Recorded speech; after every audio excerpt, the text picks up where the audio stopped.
Painful losses by our own artillery.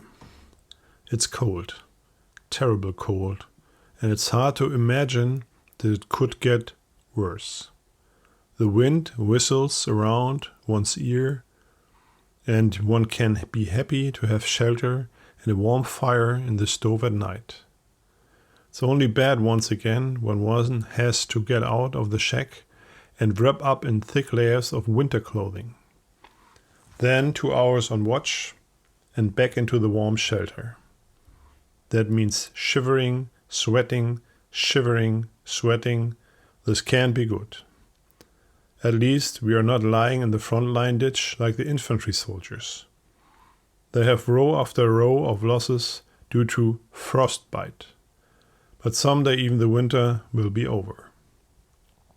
The situation within the tank regiment is a catastrophe at the moment. The single units are deployed hundreds of kilometers apart and act as support for the foot soldiers in many sectors of the front. This is actually not what we tank men usually do, but the infantry soldier in the trench has a little to put up against the over and over onrushing Russians and the T-34 tanks. Therefore, it's good if one has a few Panzer III and IVs in reserve to eliminate potential breakthroughs. We are still lucky and remain with the staff, but even here, not a good day goes by when we don't have to clean some villages or some poor assortment of huts from the enemy since the Russians managed to kick our troops out. So forward again, attack, shoot at the last standing huts aflame until for Ivan to bail. The planes are making themselves scarce as well. I'd heard from a corporal whose brother is deployed in a fighter squadron near the front that they are really having problems getting their planes started in the cold. By now they had resorted to pushing large tubes underneath the engines and pouring gasoline into them. That is then ignited and the fire burns beneath the engine block. Not strong enough that the plane catches on fire, but enough to preheat it. After 5 minutes, the engine can be started and the fighter planes are able to take off. We don't have to do this with our tank yet, but it may come to that. Another day has passed. Not much happens except for a few artillery shells. A few days later, a large Russian breakthrough is reported. Now we got to act. After an hour, with 8 tanks, we are on our way to the breakthrough area near a neighboring division.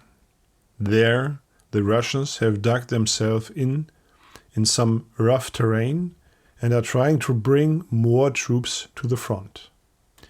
After a 3-hour trip, we already experienced 2 losses due to technical defects and finally arrive in the combat zone with just 6 tanks.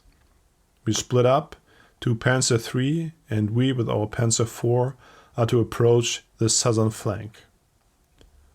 Brief coordination over radio and we are off.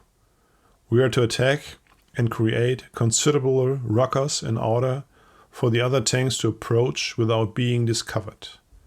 Unfortunately, that doesn't work out. Within a short time, we receive heavy enemy fire from a wooded area. Anti-tank and machine guns are hammering on us, and we return fire as much as we can. Our stubby hurls one 75mm shell after another into the enemy. We carry extra high explosive rounds to shoot the Russians out of their holes. The short-barreled gun of our tank lacks the long range, but wherever it hits, not a patch of grass remains. Then after 20 minutes we can hear battle noise from the other side. Now Ivan is in a pinch. We don't know how many anti-tank guns he has brought up by now, but several T-34s have already been shot up, burning, and are sitting smoldering between the huts. The armored reconnaissance vehicle pull up next to us. The infantry soldiers are storming the parts of the town that's already been shot up by us. One Panzer III is immobilized and only able to give fire support. We drive on and are still receiving anti-tank fire. Hit after hit is impacting on the tank to our right, and it's impossible for it to get into cover. Get out or keep firing. What do our comrades want to do? Our commander decides to help and is having us pull forward. We push in between the firing anti-tank gun and the Panzer III to our right. I'm finally able to recognize the anti-tank gun and aim through my scope.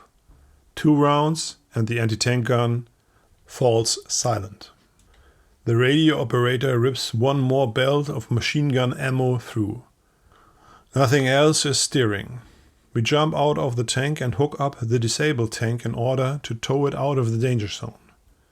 Trying to attach the steel cables in the coals while under fire by the enemy isn't great. Our front and turret machine guns are giving us blocking fire. Finally, we manage to make the connection.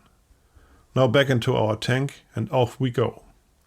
It's hard towing our fellow tank, but at least we're getting off the presentation platter. Just now our radio man noticed that he's bleeding from his arm. Just a grazing shot, but painful nevertheless. At the edge of the village, we stop and release the steel tow cable. Gratefully, the other crew pat us on the shoulder and try to take part in the battle from there. The Russian, while fighting tenaciously, keeps retreating into the town. Suddenly, artillery shells impact right around us. We hope we won't get hit.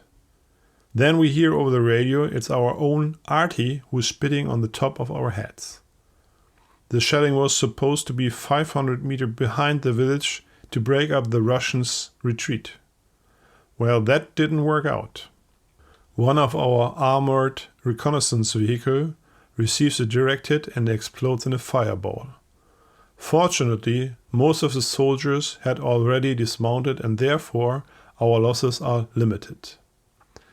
By frantic radio traffic, the poorly aimed artillery salvos are reported, and after a brief moment, the barrage fire is moved forward. We also move ahead and are shooting from all our barrels. Hand grenades are detonating, machine gun bursts hit the turret, and inferno of fire and smoke accompanies us during our conquest of the village. The resistance is broken. The Russians are escaping to the artillery fire toward their own front line. The houses are cleared, weapons and ammunition are gathered. 6 T-34s, 8 anti-tank guns and numerous machine guns become our loot. Many trucks loaded with supplies and ammunition have fallen into our hands. We take what we can. The remainder is then destroyed. Later, we emerge from our tank and discuss the attack with the others of our assault group. Only the crew of the damaged Panzer III is missing. I run back to the barn where we left the comrades behind. When I round the corner, I encounter a gruesome scene. The tank received a direct hit from our own artillery on its turret roof and has been destroyed. Half the barn is gone, and next to the tank lie the shredded bodies of the driver and the commander. Apparently, they hadn't been inside the tank at impact. What a mess. Good men had to die because someone obviously had made a mistake with the coordinates or fire control. I run back to the first lieutenant who led our assault and report the loss. Beside himself with anger, he stomps over to his tank and vents his anger over the radio. Later, so we had heard, there was a very loud discussion with the divisional commander of the infantry division, which had asked for our support. Some young lieutenant from the artillery unit was blamed for the friendly fire. Who in the end had made the mistake was no longer possible to be determined. It all won't bring our men and the soldiers from the armored reconnaissance vehicle back to life. After successfully securing our main battle line, we make our way back, and on our way We take the 2 tanks that had broken down in town. By early evening, we are back with regimental staff and we just want something to eat and our warm quarters. If this keeps going and the Russians keep pressuring us hard everywhere, things are going to get tight. The front line is overly stretched, tanks break down and can't keep up. Replacement personnel are becoming fewer and the weather does not make it easier. True to the motto, things can only get better, we sit together in the evening and play a few rounds of cards before I got back to my drawing and write a long letter to my beloved Gudrun.